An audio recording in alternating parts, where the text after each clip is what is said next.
the rest of the programme. We'd love to hear your stories. Have you found love as a single parent? Thank you for the ones you've already sent. If you are currently navigating the dating scene as a single mum or dad, 85058 on the text or at BBC 5 Live on social. Amy Nickell is a single mum from Hertfordshire and the author of Confessions of a Single Mum. Evening to you, Amy. Good evening. Thanks Thank you for having me. Thanks very much indeed for coming on with us. We've also got Kevin McWheeler, who's a single dad and part of a group called the Young Dads Collective. Hi, Kevin. Hi there. And Joe Hemmings, behavioural psychotherapist. Sorry, I nearly got to the end of that, Joe.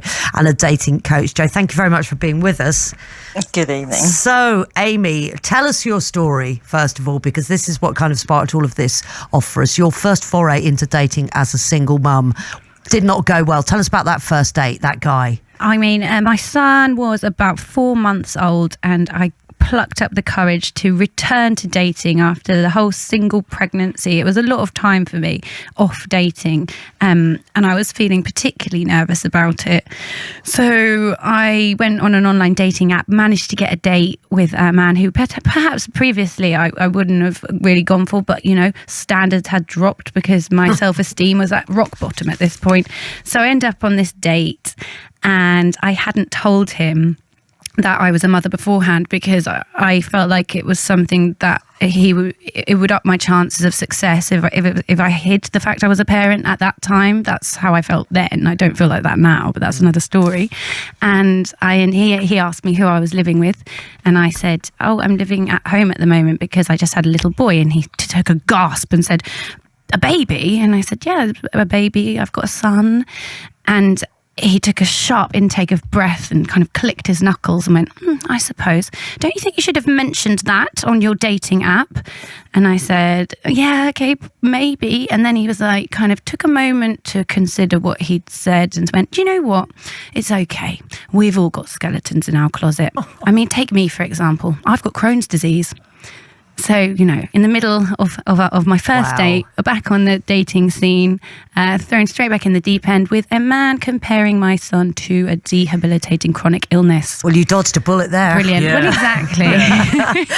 Absolutely. But awful. I mean, how were you not put off forever at that point and just thought, you know, this is just not for me? I think I've always struggled with dating. I mean, look, I ended up single and pregnant, so I'm obviously not very good at dating.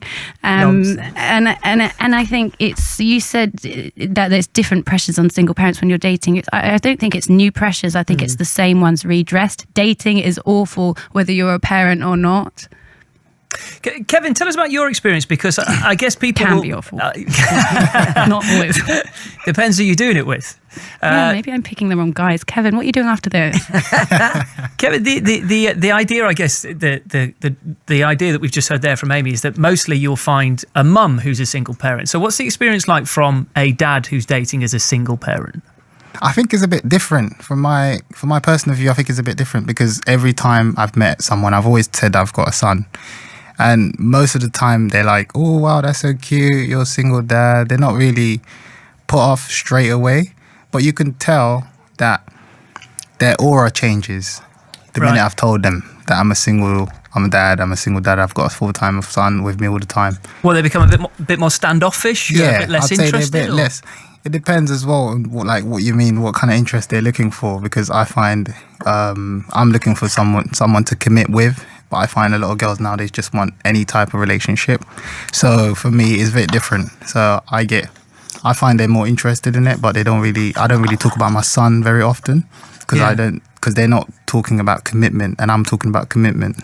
Because it's almost like a scene out of a Hollywood film or whatever. You know, you see the cute guy in the park with I'm thinking of a Friends episode or something like that, who's walking his little boy around, and girls are cooing around him, we're told to believe. But it's so different to the woman's experience, because men, in the instance of what we've just heard there from Amy, treat it as baggage, and it's totally unfair. And I just wonder why there is that difference between the two genders. Joe, what do you think?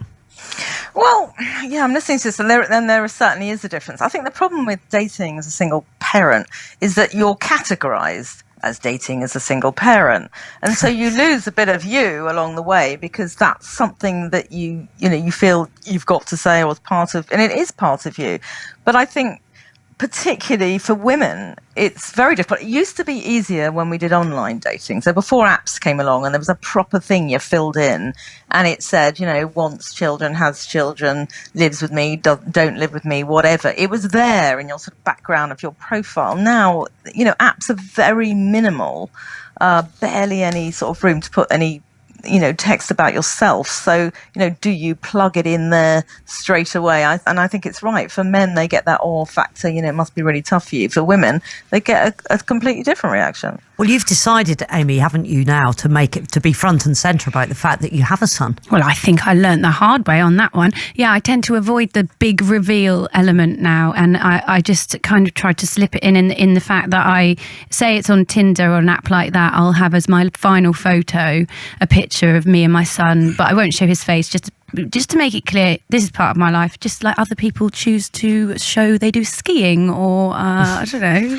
I think lazy that's exactly tigers, the way that to type do of thing. it. Your Tinder Actually. story does make me laugh though, because you initially, didn't you, decided, right, I'm going back dating. So you dyed your hair a bit darker. You went on Match.com and decided Tinder is not the place for a woman who's had a child. But as soon as you had your first disastrous experience with that guy who cracked his knuckles with Crohn's disease, you went back to Tinder, I believe.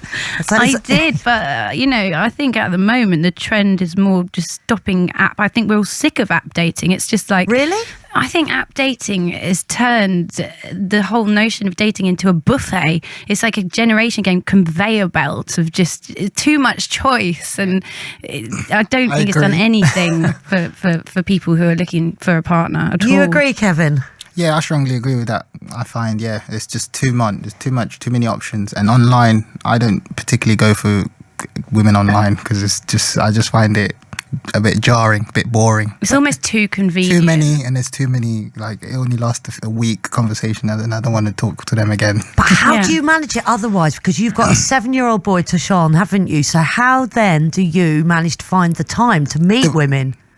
The weekend is usually quite flexible for me because I have my family who can always support me, and because it's just me and my son, he's 7 now. Yeah. And it's nice to have him around other children. So weekend is usually when I let my son go stay with my family. And normally I date in the evening, so 7 p.m. My son goes to bed at 7:30. I remember when he was a little bit younger, I would wait till I put him to sleep before I left. So to me, that's not the different part. And I think if microwave meals have taught us anything, convenience is not always good for us. So here's the difficult thing for both of you, I guess, and everybody else is let's say you get past that initial phase of where you're dating, then you start seeing somebody and it becomes a bit more formal. At what point do you make that decision then to introduce them to your little ones? Oh, I'm very bad at this. I've made so many mistakes when it comes to this, because I think just because you have a child doesn't automatically make you amazing at decision making. I thought once I had my son, I would no longer feel self-conscious. I'd be a superwoman, but I'm still prone to getting fooled by infatuation. And I don't know about you, Kevin, but I know I've introduced men too quickly, and I regret that. What is too quickly though? What give us a time scale? I used to say, I'm going to wait 6 months until anyone meets Freddie. But then I met someone and I just completely fell for my own feelings. And I was so certain that, they were the one. Oh God, pardon the phrase, the one. But I did. I was really believed my feelings, introduced them, and then it didn't work out. And then Freddie was incredibly confused. Oh. And I think I learned that the hard way. But he's only 3, so... And how I just about got away with it. But how do you introduce them? Sorry, Kevin. Just interested at how you introduce them. Do you use titles? Do you explain things? Use titles. Well, like this is Mister. This is Mum's new friend. I don't know. Yeah, I say Mummy's friend. Okay. What do you do, Kevin? Because this is interesting because I think it's very difficult to know when to do it. Because for me, I was in a relationship it lasted about 3 years, and I didn't really introduce her to my son straight away because I just felt like because she didn't also push for it. Because sometimes you meet women who are really interested in children and they want to have a child. The pushy ones are very weird. So because she didn't really push for it, so I took my time, and then after a couple of months, I'd say, then I introduced her to my son. But he wasn't very involved. He wasn't always around. It was only sometimes on weekends and stuff. So I took it very slow. And I just introduced her as my friend.